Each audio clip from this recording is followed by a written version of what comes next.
किसी ने बड़े कमाल की बात कही है दोस्तों कि आवाज ऊंची हो तो कुछ एक लोग सुन पाते हैं, लेकिन बात ऊंची हो तो बहुत से लोग सुन पाते हैं। नमस्ते दोस्तों, मैं हूं आपका दोस्त टीआर पूनिया। आज एक छोटी सी कहानी। एक 23 साल का लड़का जो सेठ के यहाँ नौकरी करता था, वो गरीबी के आलम में था। बहुत परेशान था। जब वो सुबह घर से निकलता तो वो 2 रोटी बना के जाता और शाम को वापस आता तो उन्हें एक ही मिलती। वो बड़ा हैरत हो गया कि रोटियां आखिर जाती कहाँ हैं, घर तो बंद है, क्योंकि वो अकेला ही रहता था। बचपन में उनके माता पिता गुजर चुके थे। अब दोस्तों वो परेशान होता है। एक दिन पूरे दिन जब छुट्टी होती है तो वो ध्यान देता है कि आखिर रोटियां जाती कहाँ हैं। तब वो देखता है कि एक सुअर वहां आता है और उनकी रोटियों में से एक रोटी उठा के हमेशा लेके चला जाता है। जब वो चूहे को पकड़ता है और पूछता है कि भाई तू मेरे हिस्से की रोटी क्यों ले जा रहा है, तब वो चूहा कहता है कि इस बात की अगर आपको जानकारी चाहिए तो आप गौतम बुद्ध के पास चले जाओ, वो आपको सब जानकारी देंगे। चलो ठीक है, चला जाता हूँ, ऐसा मन में सोच के वो सेठ जी के वहां से 2 दिन की छुट्टी लेके आते हैं और फिर रवाना होते हैं। रास्ते में एक सेठ जी का घर आता है, तो रात के टाइम वो वहीं रुक जाते हैं। तो वहीं सेठानी जी उनसे पूछते हैं कि आप कौन और कहाँ जा रहे हैं। तब वो कहते हैं कि मैं गौतम बुद्ध के वहाँ जा रहा हूँ और मेरी कुछ एक परेशानी है, उनका समाधान पूछने के लिए जा रहा हूँ। तो क्या आप गौतम बुद्ध के वहाँ जा रहे हो, तो मेरी बच्ची है जो बचपन से बोल ही नहीं पा रही है, मैं बहुत परेशान हूँ, हैरत में हूँ। आप प्लीज पूछ के आ जाइए कि ये बेटी कब बोलेगी, आखिर क्या समस्या है, कौन से कर्मों का फल है जो हमें आज इस जन्म में भुगतना पड़ रहा है।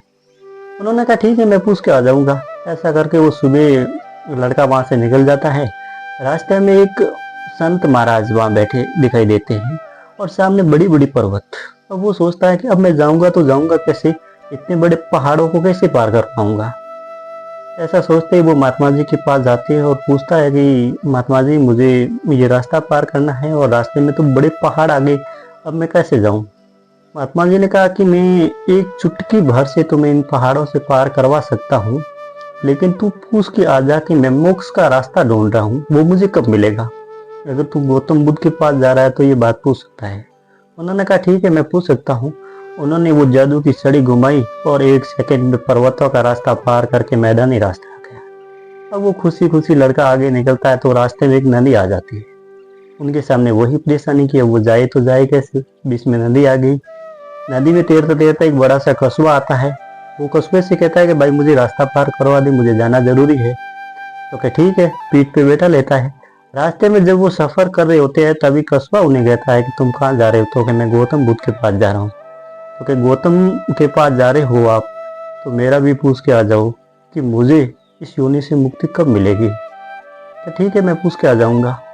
ऐसा कहते ही वो नदी पार करते हैं। नदी के पास में ही गौतम बुद्ध की कुटिया बनी हुई थी। गौतम बुद्ध आगे प्रवचन कर रहे थे। एक आदमी एक ही बार में सिर्फ 3 शिकायतें ही पूछ सकता है, उससे ज्यादा नहीं। अब वो सोचने लग जाता है कि मैं किसको ज्यादा महत्व दूं, किसकी शिकायत पहले पूछूं, उस सेठानी की जिनकी आंखों में आंसू थे, या फिर उन महात्मा जी की जो वर्षों से तपस्या कर रहे थे, या फिर उस कछुए की जो इस योनि में भुगत रहा है। ऐसा सोचते ही उन्होंने सबसे पहले उस सेठानी की शिकायत महात्मा जी के सामने रखी और कहा कि मैं रास्ते में आ रहा था, तब एक सेठ की सेठानी ने मुझे बताया कि उनकी बच्ची वर्षों से गूंगी है, वो बोल नहीं पा रही है, तो प्रभु इसका क्या इलाज है। तो वो कहते हैं कि जब भी उस लड़की का विवाह होगा ना, तब वो बोलने लग जाएगी। तो कि दूसरी शिकायत ये है कि एक महात्मा जी मुझे मिले थे जिन्होंने मुझे बड़ा पहाड़ी रास्ता पार करवाया, लेकिन वो मोक्ष साथी थे। तब गौतम बुद्ध ने कहा कि उनके हाथ में माया नाम की एक छड़ी है, जादुई छड़ी। जब तक वो उनके पास है तब तक मोक्ष का द्वार उन्हें नहीं मिलेगा। उन्हें बोल देना कि आप ये छड़ी त्याग दो, आपको मोक्ष का रास्ता मिल जाएगा। तीसरी शिकायत जो कछुए की थी, कहा कि कछुए को उनकी योनि से कब मुक्ति मिलेगी, वो अपनी योनि से बड़ा परेशान है।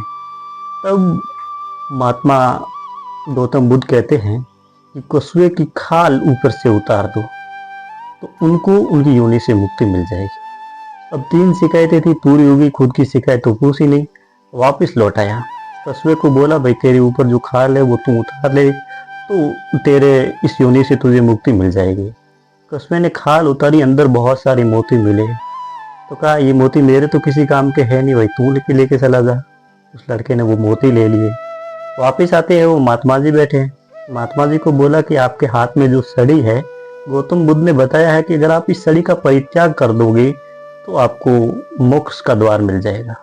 तो उन्होंने वो छड़ी उसी समय त्याग दी और उस लड़के को दे दी कि भाई तेरे काम आएगी, तू लेके चला जा, मेरे क्या काम गई।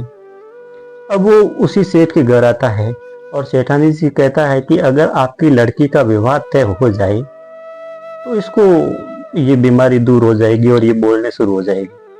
तो उन्होंने कहा कि इससे अच्छा लड़का तो और कौन हो सकता है, जिससे मैं शादी करना चाहती हूँ अपनी बच्ची की, वो तो मेरे सामने बैठा है। मैं बेटा आपसे अपनी बच्ची का हाथ मांगती हूँ। वो लड़का देखता है लड़की को, एक दूसरे को समझते हैं, फिर दोनों की शादी हो जाती है। जैसे ही शादी कंप्लीट होती है, वो लड़की पहले ये पूछती है कि आप उस दिन आप ही आए थे ना, इन्होंने मेरे बारे में पूछा था। लड़की बोलने लग जाती है, बड़े खुश होते हैं। अब वो लड़के के पास में मोती रूपी धन भी आ गया, चढ़ी रूपी ताकत भी आ गई और शादी भी हो गई। कहते हैं ना दोस्तों, अपनी परेशानियों का परित्याग करके दूसरों की परेशानियों को अपनी परेशानियां बनाओ ना, अपनी परेशानी अपने आप कम हो जाएगी, अपने आप दूर चली जाएगी। बस दिल से सोचने की बातें हैं, अच्छे कर्म करने की बात है। अच्छी हैबिट्स अपने जीवन में अपनाइए। सुबह जल्दी उठना, अच्छे अच्छे काम करना, अच्छे लोगों के संपर्क करना, जीवन को सादगी के रूप में बनाए रखना, ये जीवन की असली खुशी हो सकती है। दोस्तों, आपको मैं फिर से यही कहूंगा कि कर दिखाओ आप कुछ ऐसा कि दुनिया करना चाहिए आपके जैसा। फिर मिलेंगे एक नई कहानी के साथ।